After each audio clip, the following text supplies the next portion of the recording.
hidup lebih gampang kalau kita punya uang. Jadi inilah yang harus Papa jalanin meskipun harus jauh sama keluarga sama anak. Tapi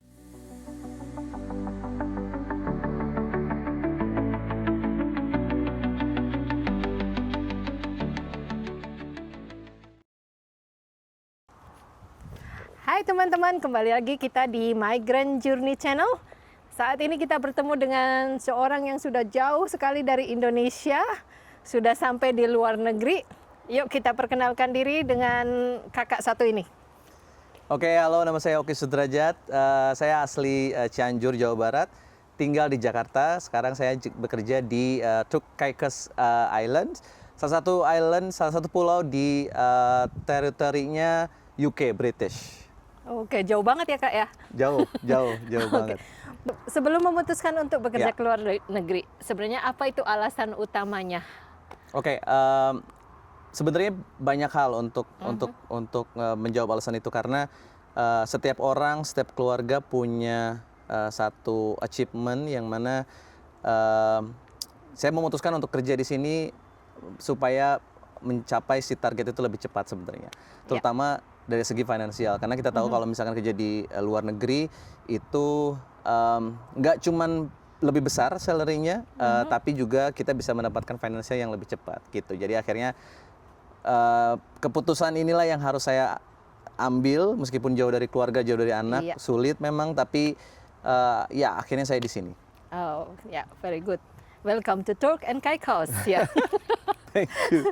Oke kak, sebelum ke Turk and Caicos nih, sudah pernah ke luar negeri bekerja di tempat yang lain sebelumnya? Sempat juga, tapi konteksnya lebih ke task force, lebih ke training gitu dari perusahaan sebelumnya. Sempat juga di Malaysia dulu, sempat juga ke Singapura, hanya ASEAN aja, nggak pernah yang sampai ke Amerika sini. Oke, berapa lama tuh perjalanan yang di ASEAN terutama? Nggak sampai setahun karena memang kontraknya hanya setahun pada saat itu. Jadi akhirnya saya memutuskan untuk balik karena memang belum berkeluarga saat itu. Jadi papa mama juga pengennya lebih dekat sama keluarga. Jadi akhirnya diputuskan untuk di sana. Nah makanya ini adalah kayak negara ketiganya saya harus kerja di luar di Indonesia. Ya. Nah, untuk mendapatkan pekerjaan-pekerjaan itu, apakah melalui agent untuk berangkat atau mandiri atau bagaimana sih Kak dapatnya? Sebenarnya ada teman yang sebelumnya udah kerja di sini. Akhirnya saya nanya-nanya gimana kerjanya di sini dan segala macam, salary segala macam.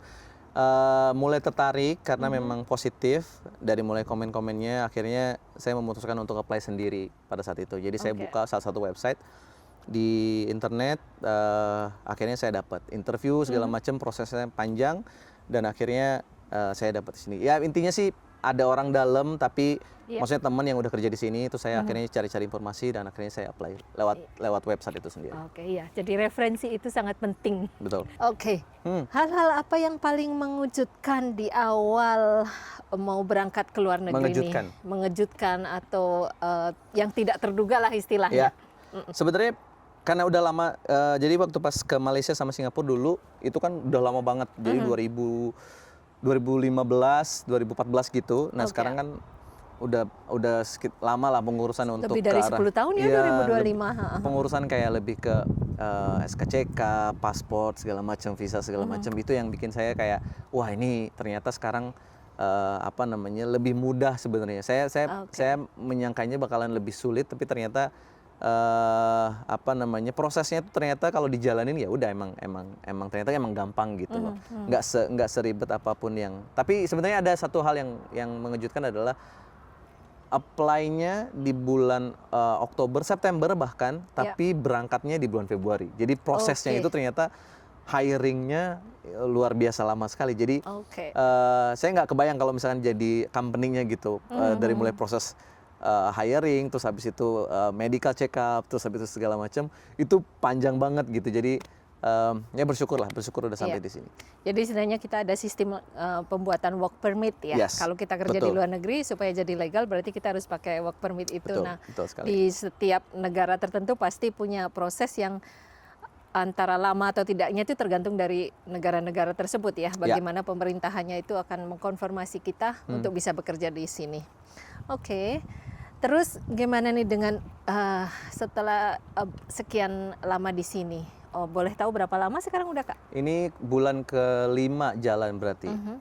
Itu gimana ngelihat budaya di sini dengan budaya di Indonesia gitu, ada perbedaan atau bagaimana? Beda pasti, beda pasti, cuman lebih ke survive-nya di makanan sebenarnya. Makanan tuh paling susah masuk gitu. Jadi kita yang biasa makan pedas, terus habis itu micin setiap hari gitu, di sini tuh susah banget untuk dapetin itu gitu. Di sini itu lebih ke kari, lebih ke nggak ada banyak packaging kayak mie instan itu tanpa MSG lah segala macam, jadi kurang gurih gitu ibaratnya kalau misalkan betul. Tapi secara budaya culture sih udah pasti, karena memang sebelumnya kerja di hotel bintang 5 dan memang suka ketemu bule juga, jadi akhirnya nggak kaget sebenarnya dengan culture ini. Tapi yang jelas yang paling susah adalah lebih ke social life-nya sih, lebih ke gimana cara kita di sini berkomunikasi, terus habis itu ya cari makanan dan segala macam, itu lebih susah itu sih sebenarnya. Oke.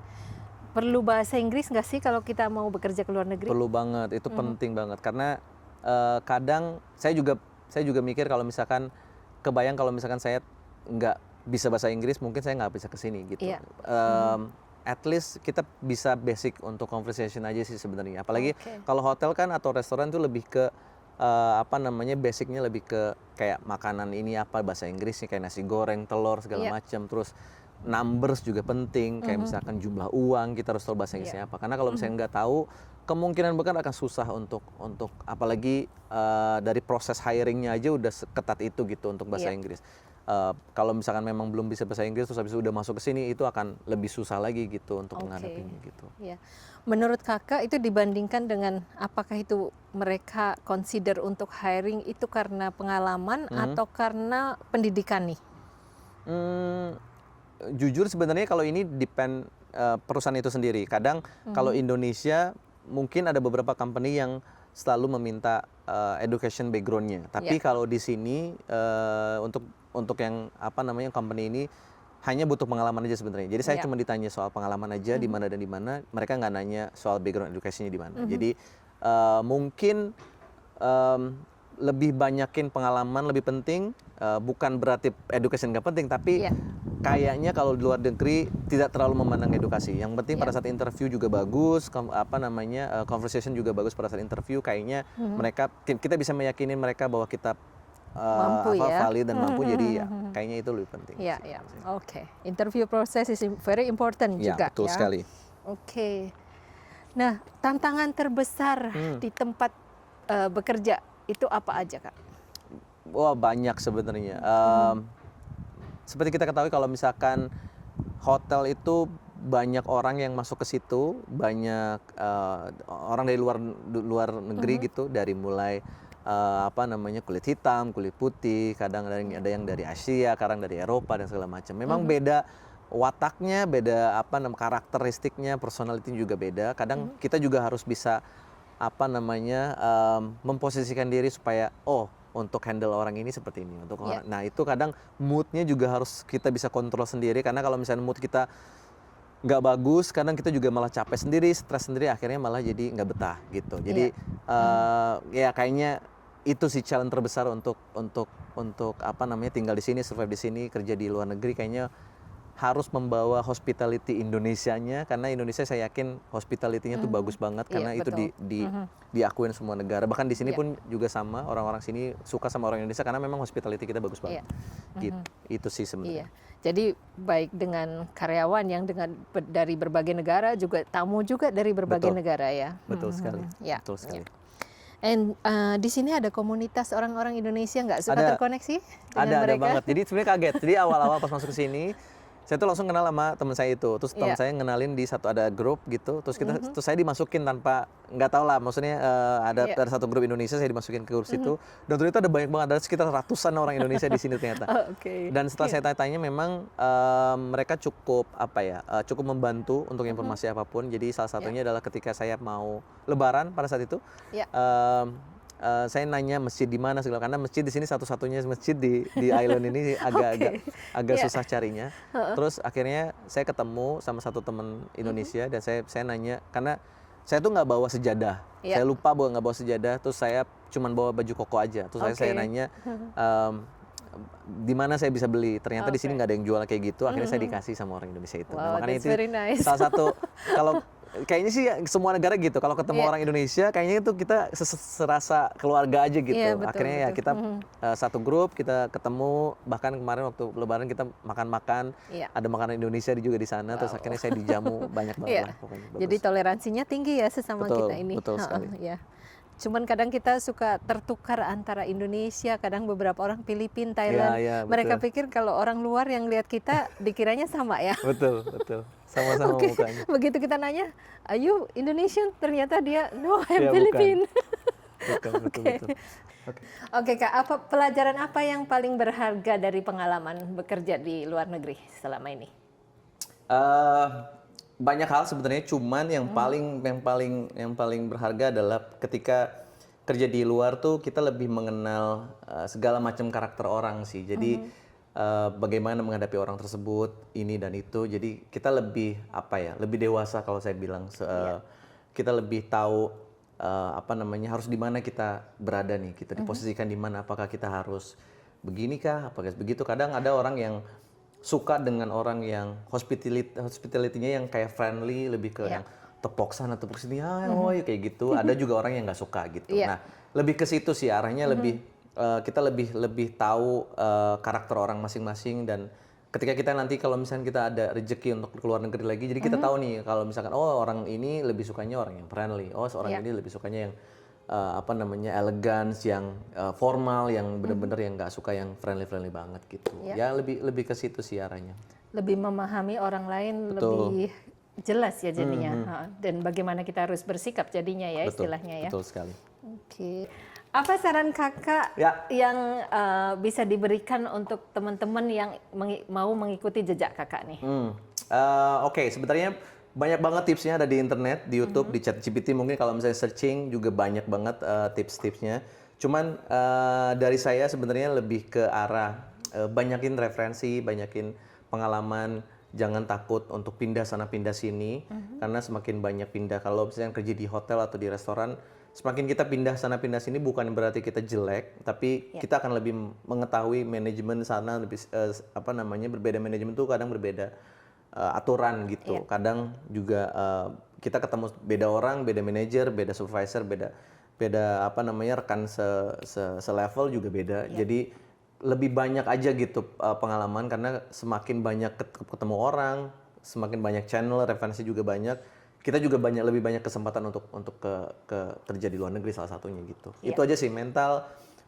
Jangan terlalu banyak takut, jangan terlalu banyak nyerah, jangan terlalu banyak ragu karena takut sini, takut sana, ragu sini, ragu sana. Beraniin aja, karena kalau misalkan lebih banyak tempat, lebih banyak orang yang kenal, kayaknya lebih gampang untuk mau kemana-mana gitu.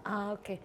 Bisa dikasih bocoran nggak benefit apa sih kerja di luar negeri? Kita harus modal berapa kak untuk berangkat kah atau apa gitu? Jadi mereka bisa persiapan lah at least. Betul.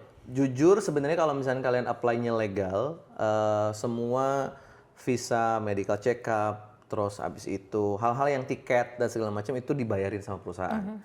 Tapi kayak misalkan bikin paspor, bikin SKCK segala macam itu kita yang bayar. Nah, kalau misalkan dari segi biaya yang harus disiapkan secara nominal ya, secara nominal sebenarnya 5 sampai 10 juta cukup banget. Oke. Itu secara untuk tabungan atau bekal awal untuk kesini gitu. Cuman beda orang lah tetap. Kalau misalkan ternyata buat beberapa orang mungkin ada beberapa yang harus makannya mungkin harus selalu dengan daging lah, harus selalu dengan adalah satu special food yang memang harus dimakan. Tapi kalau saya lebih ke telur it's okay, roti juga it's okay gitu. Depend orangnya kayak gimana. Tapi kalau misalkan mau hemat 5 sampai 10 dapat bisa modal pertama. Tapi ada teman saya juga yang modalnya sampai 30 sampai 20 sampai 30 karena memang prepare-nya banyak banget, bajunya harus baru, terus sepatu juga ada segala macam gitu. Jadi ya depend. Padahal secara dokumentasi udah dibayarin perusahaan gitu ya. Betul. Secara administratif udah juga dibayarin. Terus kalau benefit juga saya bisa bilang di sini jauh-jauh dari Indonesia, bukannya berarti membandingkan dengan Indonesia jelek atau enggaknya, tapi yang jelas karena mungkin negara ini penghasilannya juga besar, jadi akhirnya bisa bayar orang juga besar gitu. Jadi ya itu salah satunya saya memilih di sini karena memang finansial yang saya pengenin itu bisa lebih cepat saya dapetin gitu di sini gitu. Dan udah dapat tempat tinggal juga dikasih ya dari perusahaan ya. Betul, tempat tinggal juga enak banget. Ya biasalah ada kamar, tempat tidur, TV segala macam, AC juga ada segala macam, air panas, Nyuci, kulkas, laundry dapur. juga Iya, ya. laundry juga dapat. Dapur Jadi udah mau masak sendiri bisa. Betul. Oke. Tiga kata kunci sukses dalam hidup Kak Oki apa tuh? Berat sebenarnya ini pertanyaan, tapi saya pengen bilang. Ambil 3 dari yang banyak, pastinya kan banyak makanya ya. Saya cuma pengen bilang sebenarnya dari semua hal yang saya dapetin itu bisa kalian dapat di internet, bisa kalian dapat di semua orang, mungkin nasihat dari manajernya, nasihat dari orang tua, segala bisa dapat. Cuma kalau ditanya 3 hal, mungkin saya akan bilang orang tua, keluarga sama agama itu mungkin. Oke. Pesan mungkin untuk orang-orang yang kakak cintai yang di rumah yang menonton channel ini, silahkan.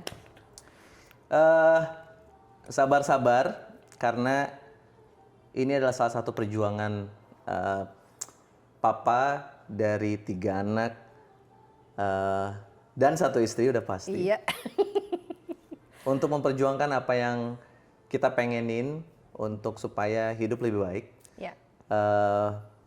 Dan sebenarnya saya pengen bilang kalau misalkan agak sedikit frontal, tapi saya akan bilang hidup lebih gampang kalau kita punya uang. Jadi inilah yang harus Papa jalanin meskipun harus jauh sama keluarga sama anak. Tapi mudah-mudahan apapun yang udah dikerjain sekarang, mudah-mudahan dapat hasilnya, diberkahi sama Allah. Mudah-mudahan juga apapun yang kita pengenin bisa tercapai untuk kedepannya. Dan lebih mudah intinya. Lebih mudah hidup, lebih mudah dalam segala hal, finansial, agama, dan segala macam. Itu sih sebenarnya. Amin.